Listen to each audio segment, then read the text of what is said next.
শাহি কিচেনে সবাইকে স্বাগত বন্ধুরা। আমি একটা নতুন রেসিপি নিয়ে হাজির হয়েছি আপনাদের সামনে। কাঁচা আমের টক ঝাল মিষ্টি আচার। তো বন্ধুরা, আমি কিছুটা কাশ্মীরি শুকনো লঙ্কা, তার সাথে পাঁচফোড়ন রোস্ট করে নিচ্ছি বন্ধুরা। একটু রোস্ট হয়ে যাওয়ার পরে এটাকে আমি গুঁড়ো করে নেব। তারপরে আমি কীভাবে আমের আচার তৈরি করব আপনারা দেখতে থাকবেন বন্ধুরা।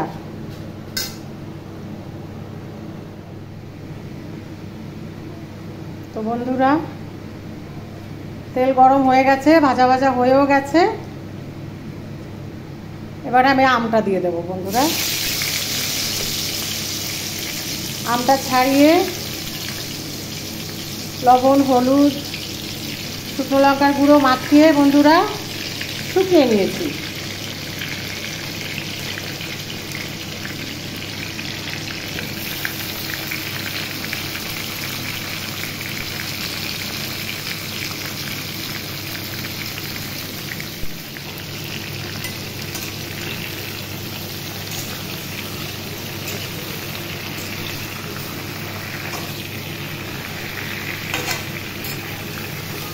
রান্না করা টক মিষ্টি ঝাল আচার বন্ধুরা। এই আচার নষ্ট হবে না, অনেকদিন সংরক্ষণ করে খাওয়া যাবে বন্ধুরা। এরপরে দিয়ে দেব আমি কিছুটা ছাড়ানো রসুন বন্ধুরা। একটু রসুন দিলে গন্ধটা খুব ভালো হয়। যারা রসুন খান না তারা রসুন স্কিপ করবেন, দেওয়ার দরকার নেই।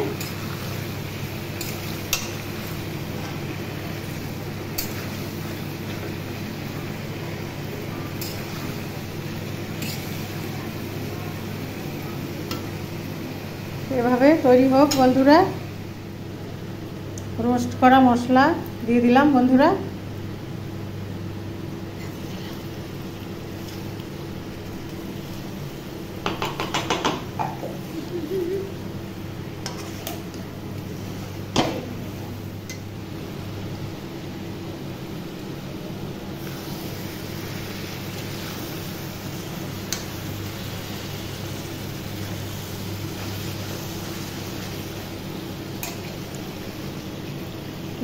গুঁড়ো মশলা দেওয়ার পরে কালারটা খুব সুন্দর হয়েছে বন্ধুরা। এরপর একটু ভিনেগার দেব, নামাবার সময় চিনি পরিমাণ মতো।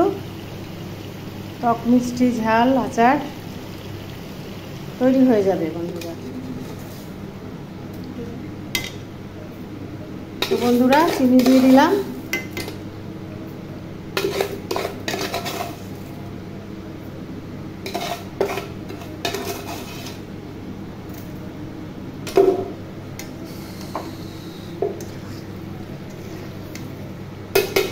প্রায় হয়ে এসছে আচার।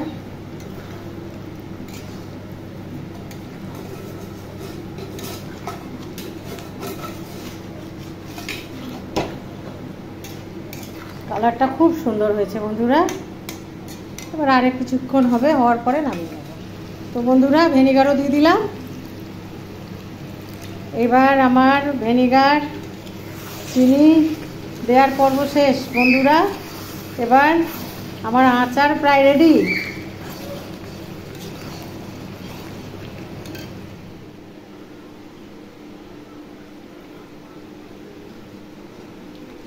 তো আমার আচার রেডি হয়ে গেছে বন্ধুরা। আমি এবার একটা পাত্রে তুলে নিচ্ছি আচার।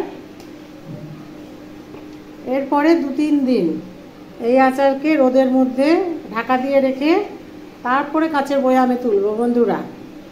এইভাবেই সংরক্ষণ করবেন আপনারা।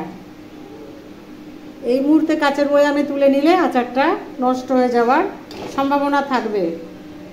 তো খুব সুন্দর হয়েছে বন্ধুরা আচারটা। টক মিষ্টি ঝাল এই আচার, রান্না করা আচার বন্ধুরা। এই আচারটা আমার মায়ের কাছেই শেখা আমার বন্ধুরা।